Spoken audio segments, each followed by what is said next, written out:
Hello students.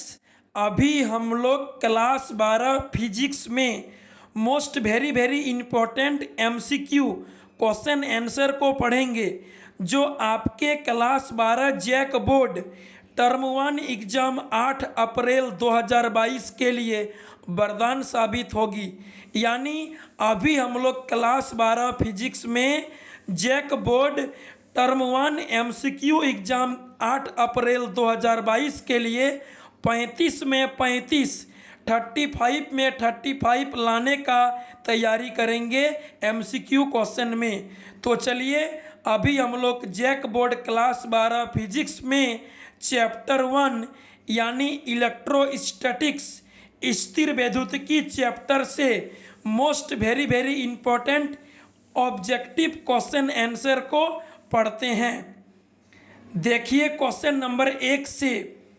Question number 1, यदि कोई ठोस पिंड घर्षण द्वारा नेगेटिव रूप से आवेशित होता है तो इसका अर्थ है कि पिंड इलेक्ट्रॉन को ग्रहण किया है, यानी पिंड ने इलेक्ट्रॉनों की अधिकता हासिल की है। एक का सही उत्तर ए होगा, एक का सही उत्तर ए होगा। आगे देखिए क्वेश्चन नंबर 2, समांतर प्लेट संधारित्र की धारिता निर्भर नहीं करती है प्लेटों की धातु पर। याद रखिएगा, एक समांतर प्लेट संधारित्र की धारिता प्लेटों के क्षेत्रफल पर, प्लेटों की बीच की दूरी पर, प्लेटों के बीच परावैद्युत माध्यम पर निर्भर करती है, परंतु प्लेटों के धातु पर, प्लेटों के आवेश पर निर्भर नहीं करती है। 2 का सही उत्तर ऑप्शन बी होगा। प्लेटों की धातु पर समांतर प्लेट संधारित्र की धारिता यानी कैपेसिटेंस निर्भर नहीं करती है। 2 का सही आंसर बी। आगे देखिए क्वेश्चन नंबर 3, एक बिंदु आवेश स्मॉल क्यू को भुजा कैपिटल एल के घन के मध्य बिंदु पर रखा गया है। घन से निकलने वाला कुल विद्युत फ्लक्स होगा। गॉस के प्रमेय के अनुसार किसी बंद वक्र पृष्ठ से निकलने वाला कुल विद्युत फ्लक्स फाई बराबर क्यू बटे एप्सिलॉन नॉट होता है। यानी 3 नंबर क्वेश्चन का सही आंसर होगा ऑप्शन बी।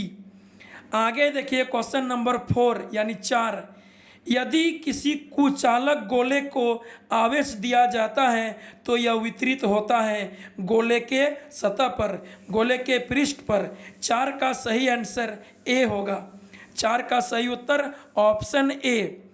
आगे देखिए क्वेश्चन नंबर 5, किसी धातु का परावैद्युत स्थिरांक यानी आपेक्षिक विद्युतशीलता एप्सिलॉन आर का मान इन्फिनिटी होती है, अनंत होती है। 5 का सही उत्तर ऑप्शन सी होगा। आगे देखिए क्वेश्चन नंबर 6। क्वेश्चन नंबर देखिए 6, 3 आवेश प्लस 3Q प्लस Q और कैपिटल Q एक सरल रेखा में समान दूरी पर रखे गए हैं। स्मॉल q आवेश पर कुल बल को शून्य करने के लिए कैपिटल Q आवेश का मान होगा। ऑप्शन सी सही उत्तर। 6 का सही उत्तर ऑप्शन सी -3 स्मॉल q। 6 का सही उत्तर होगा कैपिटल Q का मान ऑप्शन सी -3 स्मॉल q। आगे देखिए क्वेश्चन नंबर 7, निम्नलिखित में से कौन सा समविभव पृष्ठ का गुण नहीं है। Option C. 7 नंबर सवाल का सही उत्तर होगा ऑप्शन सी, समविभव पृष्ठ का गुण यानी नेचर नहीं है। देखिए समविभव पृष्ठ पर किसी बिंदु आवेश को एक बिंदु से दूसरे बिंदु तक ले जाने में किया गया कार्य शून्य होता है, लेकिन ऑप्शन सी में दिया है शून्य नहीं होता है, जो गलत दिया है। 7 का सही आंसर होगा ऑप्शन सी। आगे देखिए क्वेश्चन नंबर 8। क्वेश्चन नंबर देखिए 8, यदि कोई धन आवेश निम्न से उच्च विभव की ओर अग्रसारित हो तो विद्युत स्थितिज ऊर्जा बढ़ जाएगी। 8 का सही उत्तर ऑप्शन बी होगा। आगे देखिए क्वेश्चन नंबर 9, वायु में दो आवेशों के बीच 4 न्यूटन का बल कार्य कर रहा है। यदि उनके बीच का स्थान पूरी तरह से कांच यानी पराविद्युतांक बराबर 8 से भरा है तो नया बल क्या होगा? 4/8 होगा। 4/8 यानी 1/2 मतलब 0.5 न्यूटन बल आंसर होगा। 9 का सही उत्तर ऑप्शन डी होगा। आगे देखिए क्वेश्चन नंबर 10। विद्युत स्थितिज ऊर्जा का SI मात्रक क्या होगा? विद्युत स्थितिज ऊर्जा हो, चाहे यांत्रिक ऊर्जा हो, चाहे गतिज ऊर्जा हो, कोई भी ऊर्जा हो, SI मात्रक न्यूटन मीटर यानी जूल होगा। 10 नंबर सवाल का सही आंसर ऑप्शन ए होगा, ए। आगे देखिए क्वेश्चन नंबर 11। यदि धन आवेश से किसी बिंदु की दूरी बढ़ जाती है तो उस बिंदु पर विभव का मान उस बिंदु की दूरी के व्युत्क्रमानुपाती होता है। इसीलिए दूरी बढ़ने से विभव का मान, पोटेंशियल का मान घट जाता है, घट जाएगा। 11 का सही आंसर ऑप्शन बी होगा, बी। आगे देखिए क्वेश्चन नंबर 12। दो आवेशित गोले एक दूसरे से स्मॉल डी दूरी पर एक दूसरे पर कैपिटल F बल लगाते हैं। यदि आवेशों को दुगुना कर दिया जाए और उनके बीच की दूरी दोगुनी कर दी जाए तो बल होगा। देखिए कूलाम का नियम में दो आवेशों के बीच लगने वाला बल कैपिटल F बराबर होता है 1/4 pi epsilon not into Q1 Q2/r²। जब दोनों आवेशों को दुगुना और उनके बीच की दूरी को दुगुना करेंगे तो ऊपर में 2 गुना 2 4 हो जाएगा और नीचे 2 का स्क्वायर 4 हो जाएगा। ऊपर का 4 नीचे का 4 से कैंसिल हो जाएगा तो लास्ट में 1/4 pi epsilon not into Q1 Q2/r² ही बचेगा। यानी पहले भी बल F था, अब भी बल F ही रहेगा। 12 का सही उत्तर ऑप्शन बी, F। आगे देखिए क्वेश्चन नंबर 13। विद्युत क्षेत्र कैपिटल E एवं विभव कैपिटल V के बीच का संबंध है। ऑप्शन बी, E बराबर -dV/dx। 13 का सही उत्तर ऑप्शन बी होगा, E बराबर -dV/dx। कभी कभी ना ऑप्शन में dV/dr भी रहता है, तो दूरी को A बोलिए, चाहे x बोलिए, चाहे r बोलिए, चेंज करते रहता है, कोई दिक्कत नहीं है। 13 का सही उत्तर ऑप्शन बी होगा, E बराबर -dV/dx। dV/dr भी हो सकता है। आगे देखिए क्वेश्चन नंबर 14। एक धनावेशित कांच की छड़ किसी वस्तु को आकर्षित करती है तो वस्तु होनी चाहिए ऋणावेशित। जब एक धनावेशित कांच की छड़ किसी वस्तु को आकर्षित करती है तो वह वस्तु नेगेटिव आवेश वाला ऋणावेशित होना चाहिए। 14 का सही आंसर ऑप्शन ए होगा, ए। आगे देखिए क्वेश्चन नंबर 15। एक आवेश कैपिटल Q त्रिज्या कैपिटल R की एक गॉसीय गोलाकार सतह से घिरा है। यदि त्रिज्या को दुगुना कर दिया जाए तो बाहरी विद्युत फ्लक्स होगा। देखिए गॉस का परिमेय में विद्युत फ्लक्स पृष्ठ के त्रिज्या, क्षेत्रफल, आयतन, लंबाई पर डिपेंड नहीं करता है, पृष्ठ पर रखे आवेश पर डिपेंड करता है। इसीलिए चाहे पृष्ठ गोलाकार हो चाहे बेलनाकार हो, उसकी त्रिज्या 2 गुनी कर दें चाहे 3 गुनी कर दें, चाहे आयतन, क्षेत्रफल किसी को भी चेंज कर दें, फ्लक्स में कोई परिवर्तन नहीं होगा। हाँ, यदि चेंज होगा तो आवेश के चलते होगा, आवेश को चेंज करने से होगा। ठीक है, याद रखिएगा गॉस का परिमेय के अनुसार विद्युत फ्लक्स पृष्ठ पर रखे आवेश पर डिपेंड करता है।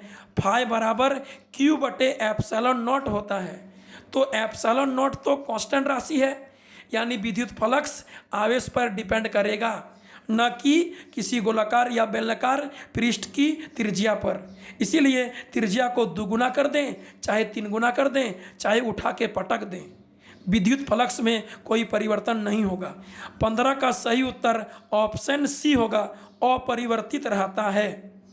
आगे देखिए क्वेश्चन नंबर 16। यदि एक समांतर प्लेट संधारित्र की दो प्लेटों के बीच की दूरी बढ़ा दी जाए तो उसकी धारिता घट जाएगी।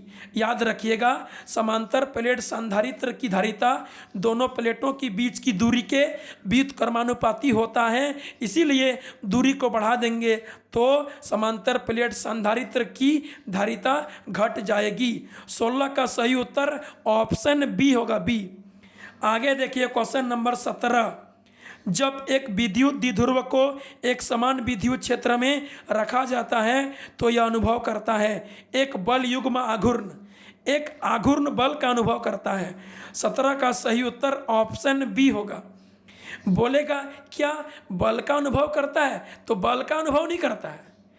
विद्युत द्विध्रुव पर समरूप विद्युत क्षेत्र में रखे किसी विद्युत द्विध्रुव पर नेट बल यानी कुल बल का मान शून्य होता है, वह बल का अनुभव नहीं करता है, बल युग्म आघूर्ण, बल आघूर्ण का अनुभव करता है। 17 का सही आंसर ऑप्शन बी होगा, बी। आगे देखिए क्वेश्चन नंबर 18। समान विभव के क्षेत्र में जहाँ पर विभव समान होता है, कांस्टेंट होता है, स्थिर होता है, वहाँ पर विद्युत क्षेत्र शून्य होता है। जैसे किसी खोखला गोला के अंदर विद्युत क्षेत्र शून्य होता है और विभव स्थिर यानी कांस्टेंट रहता है, समान रहता है, तो समान विभव के क्षेत्र में विद्युत क्षेत्र शून्य होता है। 18 का सही आंसर ऑप्शन बी होगा, बी। आगे देखिए क्वेश्चन नंबर 19। संधारित्र में संचित ऊर्जा के लिए कौन सा व्यंजक सही नहीं है? ऑप्शन बी क्यू भी स्क्वायर, ये व्यंजक संधारित्र में संचित ऊर्जा के लिए सही नहीं है। बाकी ऑप्शन ए हाफ सी भी स्क्वायर ये सही है। ऑप्शन सी क्यू स्क्वायर बटे 2c ये भी सही है। ऑप्शन डी हाफ क्यू भी ये भी सही है। ऑप्शन बी क्यू भी स्क्वायर ये संधारित्र में संचित ऊर्जा का व्यंजक नहीं होता है। 19 का सही उत्तर ऑप्शन बी होगा, बी। आगे देखिए सवाल नंबर 20। गॉस के नियम के लिए मानी जाने वाली सतह कहलाती है गॉसीय पृष्ठ, गॉसीय सतह। गॉस के प्रमेय के लिए, गॉस के नियम के लिए जिस पृष्ठ का कल्पना करते हैं उसे गॉसीय पृष्ठ, गॉसीय सतह कहते हैं। 20 का सही उत्तर ऑप्शन सी होगा, सी। आगे देखिए 21 देखिए। विद्युत फ्लक्स का एसआई मात्रक क्या होता है? Volt meter. याद रखिएगा, विद्युत फ्लक्स का एसआई मात्रक वोल्ट मीटर होता है। 21 का सही उत्तर ऑप्शन डी होगा, डी। आगे देखिए 22। निम्नलिखित में से कौन सा गुण विद्युत आवेश से संतुष्ट नहीं होता है? बल की वृत्तीय रेखा। बल की वृत्तीय रेखा विद्युत आवेश का गुण नहीं है। 22 का सही उत्तर ऑप्शन डी होगा। बाकी ए बी सी तीनों है। कुल आवेश का संरक्षण यह होता है, आवेश का क्वांटमीकरण यह भी होता है, दो प्रकार का आवेश यह भी होता है, लेकिन बल की वृत्तीय रेखा विद्युत आवेश का गुण नहीं है। 22 का सही उत्तर ऑप्शन डी होगा, डी। आगे देखिए 23। श्रेणी क्रम में सी धारिता के 3 कैपेसिटर जोड़े जाते हैं तब तुल्य धारिता होगी C/3। जब सी धारिता के 3 संधारित्र को श्रेणी क्रम में यानी सीरीज में जोड़ते हैं तो परिणामी धारिता तुल्य धारिता C/3 होती है। 23 का सही आंसर ऑप्शन बी होगा, बी। आगे देखिए 24। एक संधारित्र की धारिता का मात्रक होगा farad.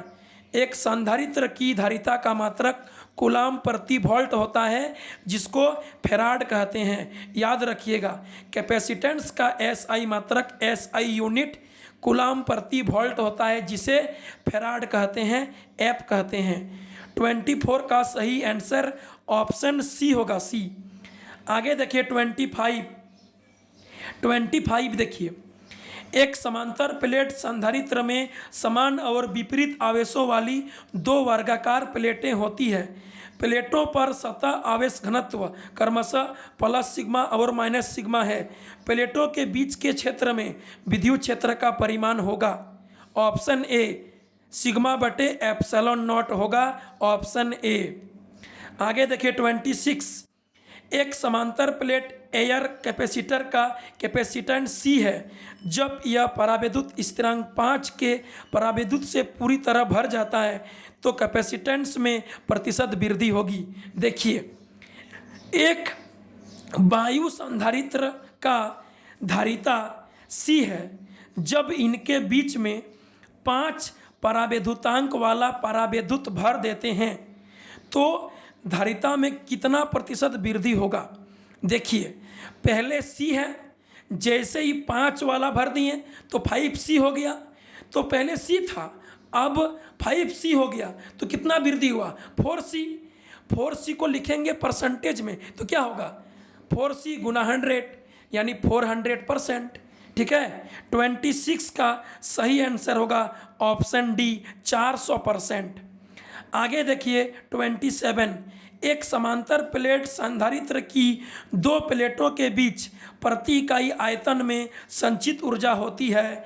Option D 1/2 epsilon not ई का स्क्वायर। ठीक है, 27 का सही उत्तर ऑप्शन डी होगा 1/2 epsilon not into E square. आगे देखिए 28, साबुन के बुलबुले पर नेगेटिव आवेश होता है तब इसकी त्रिज्या बढ़ती है। जब साबुन के बुलबुले पर नेगेटिव आवेश होगा इसका मतलब इलेक्ट्रॉन बढ़ेगा, इलेक्ट्रॉन की संख्या बढ़ेगा, इलेक्ट्रॉन का द्रव्यमान बढ़ेगा तो उसकी त्रिज्या बढ़ जाएगी, फैल जाएगा। 28 का सही उत्तर ऑप्शन बी होगा, बी। आगे देखिए 29, संधारित्र की प्लेटों पर आवेश के बढ़ने से प्लेटों के बीच विभवांतर बढ़ता है। याद रखिएगा, संधारित्र में विभवांतर आवेश के समानुपाती होता है, इसीलिए संधारित्र की प्लेटों पर आवेश के बढ़ने से दोनों प्लेटों के बीच विभवांतर बढ़ता है, धारिता नहीं बढ़ती है क्योंकि धारिता कांस्टेंट राशि है। ठीक है, 29 का सही आंसर होगा ऑप्शन बी। आगे देखिए 30, आगे देखिए क्वेश्चन नंबर 30, निम्नलिखित में से कौन सा विद्युत क्षेत्र की इकाई है। इनमें से कौन सा विद्युत क्षेत्र का मात्रक है। न्यूटन प्रति कूलम। ऑप्शन डी सही आंसर।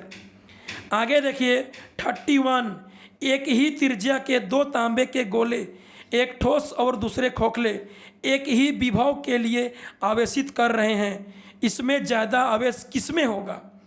दोनों पर समान आवेश होगा क्योंकि दोनों को समान विभव के लिए आवेशित कर रहे हैं। दोनों पर एक ही विभव है, समान विभव है, इसलिए दोनों पर आवेश भी समान होगा। 31 का सही आंसर ऑप्शन सी होगा, दोनों पर समान आवेश होगा। आगे देखिए 32, एक गॉसीय गोला अपने भीतर एक विद्युत द्विध्रुव घेरता है। पूरे गोले में कुल विद्युत फ्लक्स होगा। देखिए, एक गॉसीय सतह के अंदर एक विद्युत द्विध्रुव है तो विद्युत द्विध्रुव पर कुल आवेश शून्य होता है। ठीक है, कुल आवेश का मान शून्य होता है क्योंकि विद्युत द्विध्रुव में एक प्लस आवेश और एक माइनस आवेश होता है, तो कुल आवेश का मान प्लस क्यू माइनस क्यू दोनों को जोड़ देंगे तो 0 हो जाएगा। जब कुल आवेश का मान 0 है तो गॉस का परिमेय से फाई बराबर Q/ε0 होता है। तो Q यानी आवेश 0 है तो 0/ε0 तो 0 हो जाएगा। ठीक है, जब गॉसीय पृष्ठ के अंदर विद्युत द्विध्रुव पर कुल आवेश का मान 0 है तो फिर उस पृष्ठ से निकलने वाला विद्युत फ्लक्स भी फाई बराबर Q/ε0 यानी 0/ε0 यानी 0 होगा, शून्य होगा। 32 का सही आंसर ऑप्शन डी होगा, डी। आगे देखिए 33 नंबर सवाल देखिए, एक समांतर प्लेट कैपेसिटर को आवेशित किया जाता है और फिर बैटरी को हटा दिया जाता है एवं प्लेटों को और दूर कर दिया जाता है तो प्लेटों के बीच विभवांतर कम हो जाएगा। 33 का सही आंसर ऑप्शन बी होगा, बी। आगे देखिए 34, यदि एक समांतर प्लेट संधारित्र की दोनों प्लेटों के बीच एक परावैद्युत पदार्थ डाला जाए तो उसकी धारिता का मान बढ़ जाएगी। ठीक है, क्योंकि समांतर प्लेट संधारित्र की धारिता परावैद्युत पदार्थ के परावैद्युतांक यानी एप्सिलॉन आर का समानुपाती होता है। इसीलिए जब दोनों प्लेटों के बीच परावैद्युत पदार्थ डाल देंगे तो समांतर प्लेट संधारित्र की धारिता बढ़ जाएगी, बढ़ता है। 34 का सही उत्तर ऑप्शन बी होगा, बी। आगे देखिए अंतिम प्रश्न 35, बिंदु ए और बी के बीच समतुल्य धारिता होगी। फिगर को देखिए, बिंदु ए और बी के बीच समतुल्य धारिता को बताना है। आप बढ़िया से देखिए, जो बाहर संधारित्र है सभी का value 3C 3C 3C 3C है, मतलब 3C करके है। बीच वाला को मत देखिए, बीच वाला कुछ भी हो, बाहर वाला जब समान होता है चारों तो आंसर वही होता है 3C। ठीक है, यानी 35 का सही उत्तर हो जाएगा ऑप्शन सी, 3C सही उत्तर होगा। क्योंकि बाहर वाला जो संधारित्र है 3C करके है चारों, तो बाहर वाला संधारित्र की धारिता जब चारों समान होती है तो उत्तर भी वही होती है जो दिया गया है। जैसे 3C करके दिया गया है तो उत्तर भी 3C होगा। ऑप्शन सी सही उत्तर क्वेश्चन नंबर 35 का। ठीक है, आप लोग याद रखिएगा, बाहर वाला संधारित्र की धारिता यदि समान हो तो आंसर भी वही होगा जो दिया है। 3C करके दिया है तो उत्तर भी 3C होगा। बीच वाला कुछ भी हो, बीच वाला 3C हो, चाहे 2C हो, चाहे 5C हो, चाहे 10C हो, कुछ भी हो, बाहर वाला चारों समान है तो उत्तर भी वही होगा 3C। ठीक है, चलिए जो रहेगा वही होगा। 35 का सही उत्तर हो जाएगा ऑप्शन सी, 3C सही उत्तर। तो चलिए अभी हम लोग क्लास 12 फिजिक्स चैप्टर 1 में इलेक्ट्रोस्टैटिक्स चैप्टर में most very important 35 MCQ question answer को देखें। ये हमारा फिजिक्स MCQ में 35 लाने का तैयारी का कार्यक्रम चल रहा है। फिर मिलेंगे अगले वीडियो में, तब तक के लिए बाय बाय, थैंक यू।